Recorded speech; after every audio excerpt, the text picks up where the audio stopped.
Se llamó unitario al grupo político liderado por Bernardino Rivadavia, que en el marco del Congreso Constituyente desarrollado entre los años 1824 y 1827, propuso dictar una constitución en la cual se declaraba que la Argentina tenía una única soberanía nacional y se iba a gobernar de forma centralizada desde Buenos Aires.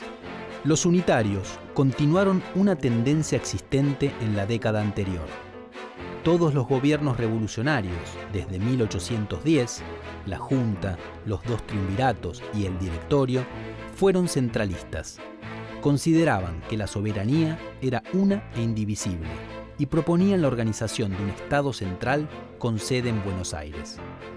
En su proyecto, las distintas ciudades, que en esos años se irían convirtiendo en provincias, eran políticamente reconocidas como distritos con algún grado de autonomía en las decisiones locales, pero siempre bajo el abrigo del poder central, que designaría a las autoridades provinciales.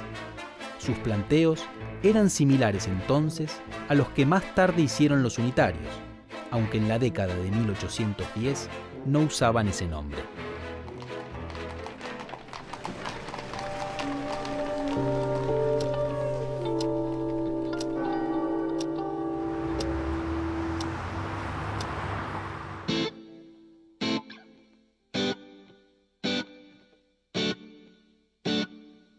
El Partido Unitario del Congreso de 1824 tenía un antecedente directo en el grupo que había gobernado la provincia de Buenos Aires a partir de octubre de 1820.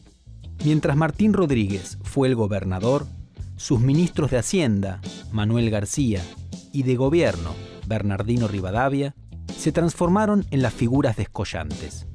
Su primer objetivo era restablecer el orden interno en la provincia, renunciando a intervenir fuera de ella.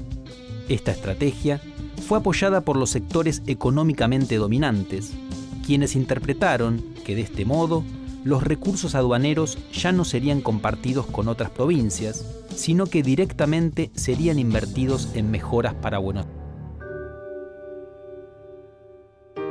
El nuevo gobierno realizó muchos cambios.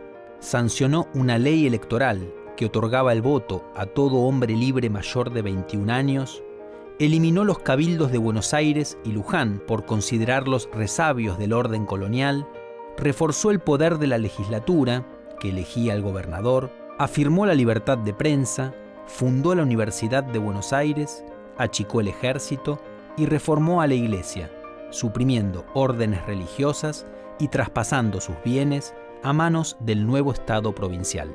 Se incentivó la expansión ganadera, otorgando tierras fiscales casi gratuitamente a grandes productores. Se favoreció la inmigración y la llegada de colonos con el objetivo de que se convirtieran en los nuevos actores dinámicos de la economía.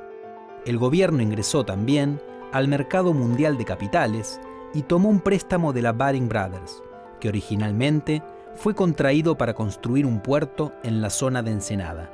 Al poco tiempo, ese préstamo terminaría siendo impagable. La época de las reformas rivadavianas en Buenos Aires llegó a su fin hacia 1824, cuando varios políticos porteños impulsaron un nuevo intento de unión con el resto de las provincias y se reunió un Congreso Constituyente. Allí, la discusión en torno a la forma de gobierno se formuló en dos alternativas, unitarios o federales. Los primeros pretendían gobernar mediante la unidad y la centralización. Los segundos deseaban una forma de gobierno en la que lo más importante fueran las soberanías provinciales. Mendoza, San Juan, Santiago del Estero y Córdoba cerraron filas con la alternativa federal. Tucumán, Salta y al principio La Rioja con la opción unitaria. Las restantes provincias confiaban en que el Congreso resolvería el asunto o no llegaron a manifestarse por el aumento de la tensión entre ambos partidos. Simultáneamente, se desencadenó una costosa guerra con el Brasil, declarada cuando las provincias argentinas apoyaron una sublevación de la banda oriental contra el dominio brasileño. El Congreso sancionó la Ley de Presidencia en febrero de 1826, y los unitarios aprovecharon la ocasión para imponer como jefe del Ejecutivo a Rivadavia, quien promulgó la Ley de Capitalización, que instituía a Buenos Aires como ciudad capital de la nueva república, dividiendo la provincia en dos nuevos distritos, la provincia del Salado y la del Paraná.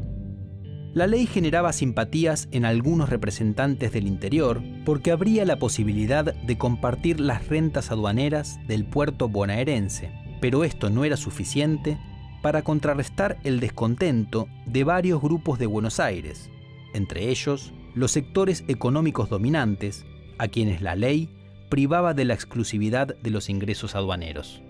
Pero los unitarios redoblaron la apuesta y promulgaron una constitución que decía: la nación argentina adopta para su gobierno la forma representativa republicana consolidada en unidad de régimen. Se decidía, de esta manera, una organización unitaria. La mayoría de las provincias no aceptó la Constitución, a la que veían como un atropello a sus autonomías. Además, estaban cansadas de la prepotencia de los unitarios, que si al principio consultaban los pasos a seguir, a medida que avanzaba el Congreso y se agudizaban las diferencias, empezaron a imponer su mayor cantidad de diputados para tomar todas las decisiones. Varias provincias pidieron la destitución de Rivadavia. Antiguos aliados, como el riojano Facundo Quiroga, quitaron su apoyo a Buenos Aires cuando el general Lamadrid, reconocido unitario, tomó la provincia de Tucumán, amenazando el equilibrio de poder en el interior. Además, Quiroga se oponía a la libertad de cultos impulsada por los unitarios. La lucha facciosa parecía imparable y dio lugar a enfrentamientos militares entre los dos partidos. Cercado por los conflictos internos, Rivadavia renunció en 1827 cuando Manuel García, enviado para negociar la paz con el Brasil, cedió la banda oriental a cambio de finalizar la guerra. Se trataba de un acuerdo sumamente concesivo porque las tropas rioplatenses habían obtenido varias victorias. Rivadavia rechazó el tratado y marchó al exilio. Junto con su renuncia, quedaba cancelado el Congreso Constituyente y todo un ciclo político. Tras el fin del Congreso, quedó latente en todo el país un escenario de guerra civil que enfrentaría en cada provincia a unitarios y federales. Un punto decisivo de ese enfrentamiento se dio cuando el nuevo gobernador de Buenos Aires, Manuel Dorrego, un militar que había participado en las luchas por la independencia y era el líder de los federales porteños, fue removido del poder por la fuerza y fusilado en 1828 por otro militar que había intervenido en las luchas independentistas, Juan Lavalle, partidario de los unitarios. Este momento trágico daría lugar a una guerra civil en todo el país, que terminaría con el triunfo del federalismo y marcaría el fracaso final del proyecto unitario.